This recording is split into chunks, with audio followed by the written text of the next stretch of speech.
Hey there, YouTube. Today we're taking a look at the Otter-Messer Beekeeper knife. This is one that is around $100, but I have a cheat code for now. You can see there's some gap edge. Nothing too crazy. So the only reason I know about this knife is from a slipjoint guy who was briefly selling knives professionally. And I think now he just collects and probably, sells knives to his friends, like most collectors. But the only reason I know about this is because of him. And so I was on Amazon the other week, and it occurred to me, or I saw, that I could take out a line of credit from Mr. Bezos directly on Amazon. $60. So I fired up this line of credit and I put it towards this knife. This knife is like $100 or so, $60. And then it brings it down. It only brings it down to 40 though, because of the taxes that also you accrue. And then I had some further money back from like my bank or something.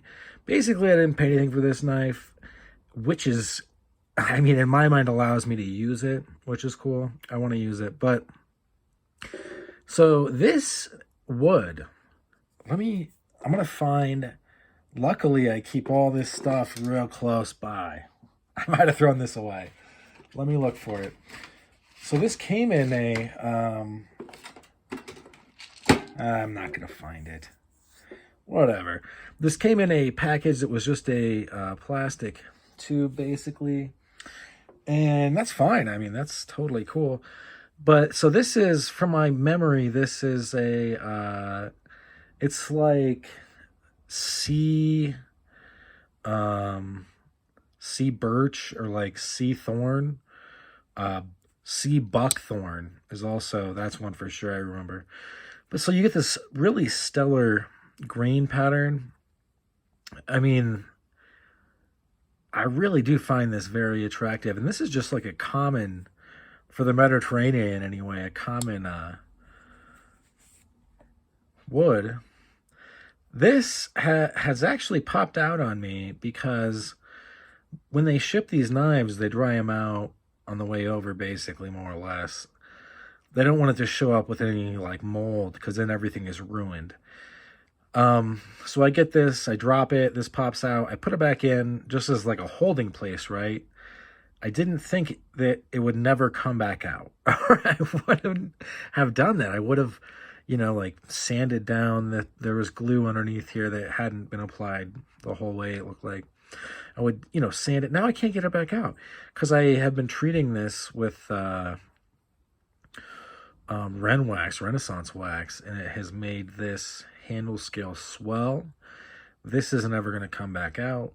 I wish it would. I can glue it down. The centering on this is really great.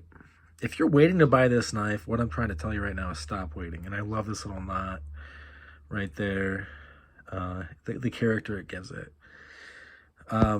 This thing, I've heard people call it GEC quality. I think that's probably accurate, actually, without any exaggeration. There's no reason, there's nothing that should stop you from buying this. This is a great knife. You will love this knife. One thing, this is the only caveat. The only caveat is I have dry mouth. I'm going to a little drink of my beer. Hang on. The only caveat is this.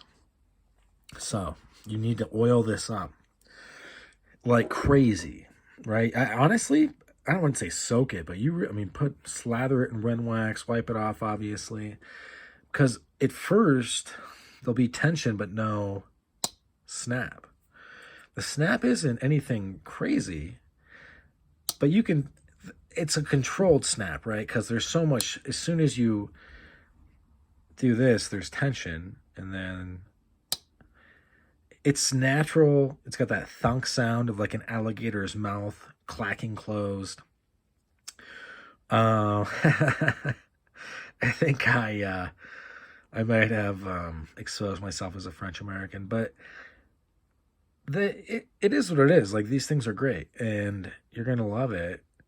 And if you can get Jeff Bezos to help you pay for it, by the way, after I paid that tab with him, I closed that account.